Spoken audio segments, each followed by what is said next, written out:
দেখো বন্ধুরা, এই যে এটা কেটেছি, কেটে এর মধ্যে দিয়ে এই যে ওকে চাপ দিচ্ছি, দেখতে পাচ্ছ তো রসটা পড়ছে, দেখো বুঝেছ,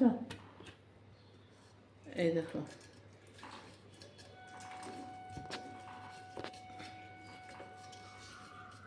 আচ্ছা কতক্ষণ লাগলো বলো তুমি?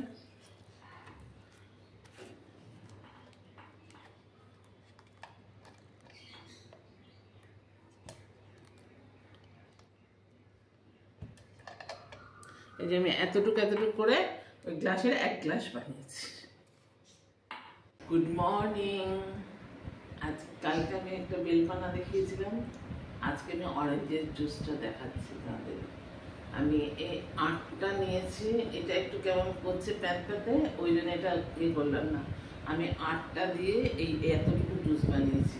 এই যে এটার মধ্যে দেখো, আমি ঠিকই করেছি, প্রতিদিন সকালবেলা যদি তাড়াতাড়ি উঠেই যাই আমি জুসগুলো বানিয়ে নেব। বাইরের কেনা জুসের থেকে নিজের বানানো জুসটা মনে হয় ভালো, তাই না? তোমরাও বানাবে, এমন কিছু সময় লাগে না জুস বানাতে, একটু সময় লাগে, মানে তবুও কথা বলতে বলতে কারোর সঙ্গে বা কোনো কাজ করতে করতে জুসটা হয়েই যাবে। আর এটা দিলাম না কেন, একটু খারাপ মনে হচ্ছে, দেখেছি তা কালো কালো কম প্যাক করছে, নরম না, এই জন্য এটা দিলাম না। তোমরাও বানিও বাড়িতে, তাহলে তোমাদের সুবিধা হবে, পয়সাটাও কম লাগবে। জুস বাড়িতে আমি ভগবানকে দিব, তারপরে আমি নিয়ে এসে নিজেই এগুলো বানিয়ে নিই। তোমরা ভালো থেকো, সুস্থ থেকো, সুন্দর থেকো, ঠিক আছে? এখন আমি যাই, আবার দুপুরবেলাও দেখা হবে, আবার রাত্রিবেলাও দেখা হবে। টাটা।